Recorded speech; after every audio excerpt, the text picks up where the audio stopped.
കേട്ടോ.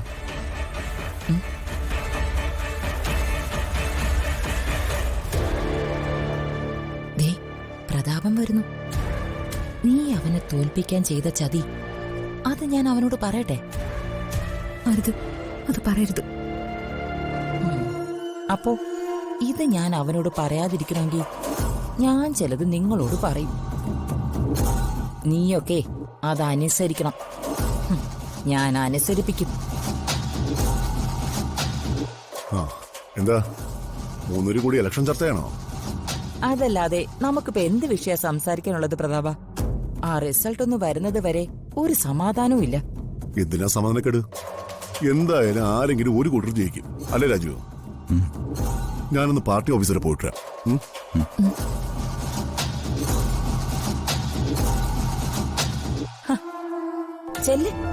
ചെന്ന് റെസ്റ്റ് എടുക്ക്.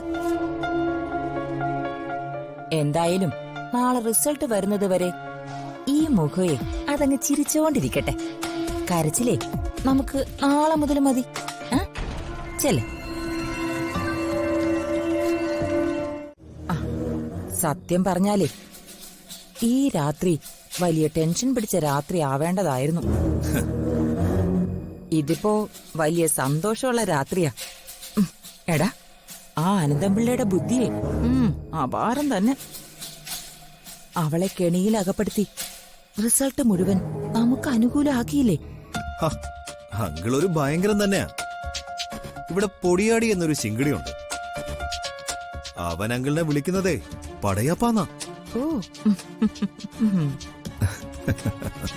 പിന്നെ നാളെ ഒരു 10-10:30 ആകുമ്പോ എന്റെ മോൻ ആദ്യ MLA, പിന്നെയോ മുഖ്യമന്ത്രി.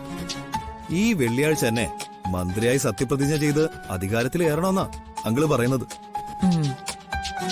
അമ്മ സാരി പെട്ടികളൊക്കെ വേഗം അടുക്കി വെച്ചോ. മുഖ്യമന്ത്രിയായി സത്യപ്രതിജ്ഞ ചെയ്യുന്ന അന്ന് തന്നെ നമുക്ക് ക്ലിഫ് ഹൗസിലേക്ക് മാറിയേക്കാം. എടാ, അതൊക്കെ ഞാൻ എപ്പോഴേ റെഡിയാക്കി വെച്ച് കഴിഞ്ഞു.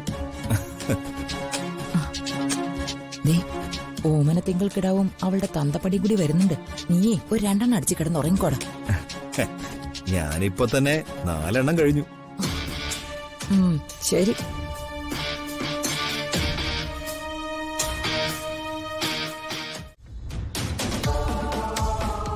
അല്ലേ ഋതുമോളെ?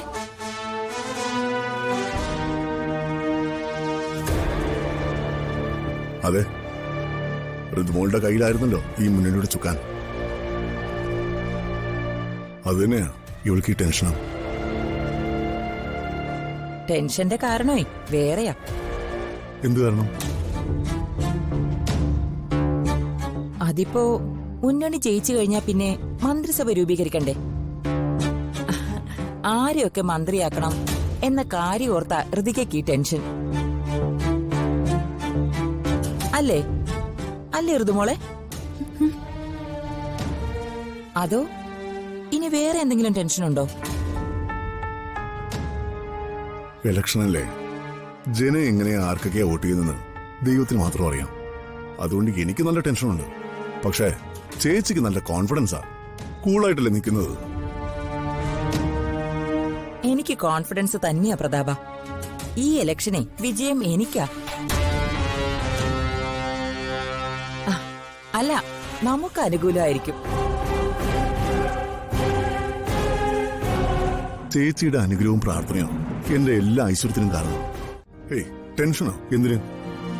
കഴിഞ്ഞ ഓരോ തവണ ഇലക്ഷൻ റിസൾട്ടിന്റെ തലേന്നും രാത്രിയിൽ എങ്ങനെയായിരുന്നോ അതേ മനോഭാവത്തിൽ തന്നെ ഞാൻ ഇപ്പോഴും. താൻ ടെൻഷൻ അടിക്കാതെ ധൈര്യമായിട്ടിരിക്കടോ. ശരി, ഞാൻ വിളിക്കാം. പവിത്രയെ വിളിച്ച് സംസാരിക്കണം. ഇനിയും ലേറ്റായി കോൾ ചെയ്യുന്നത് ശരിയല്ല.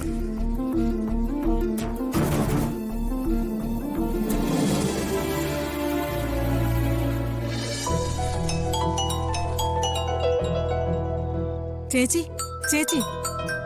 എന്താ സുജാതെ, നീ എന്തിനാ ബഹളം വെക്കുന്നേ? വർമ്മ സാറിന്റെ കോളാ. ഇങ്ങത്താ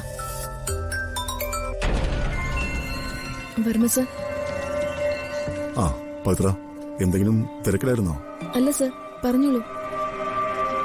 ഇലക്ഷൻ റിസൾട്ടിന്റെ ടെൻഷൻ ആയിരിക്കും അല്ലേ? ഹേയ്, എന്ത് ടെൻഷൻ?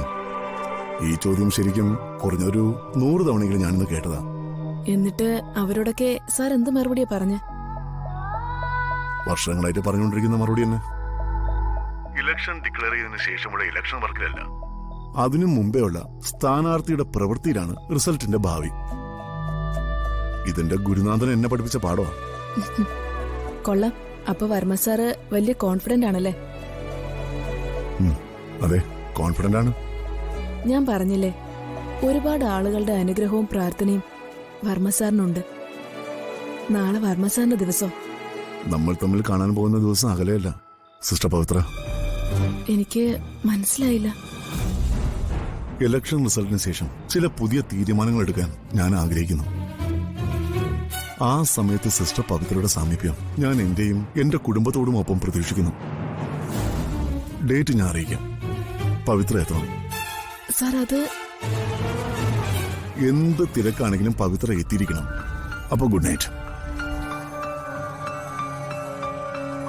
എന്താ ചേച്ചി? പ്രതാപേട്ടനെ വീണ്ടും എന്നെ നേരിൽ കാണണമെന്നാ പറയുന്നത്. വർമ്മ സാറ് ക്ഷണിച്ചതല്ലേ, സിസ്റ്റർ പവിത്രയ്ക്ക് പോവാതിരിക്കാനാവില്ലല്ലോ. അയ്യോ, എങ്ങനെ? വഴിയുണ്ടാക്കാം. ചേച്ചി എന്തൊക്കെയാ പറയുന്നേ? ഇത് കൈവിട്ട കളിയാ. ദൈവത്തിന്റെ കയ്യിലെ കളിപ്പാട്ടങ്ങളല്ലേ നമ്മളൊക്കെ. എല്ലാം ആ ദൈവത്തിൽ അർപ്പിച്ച് മുന്നോട്ട് പോകാൻ തന്നെയാ എന്റെ തീരുമാനം.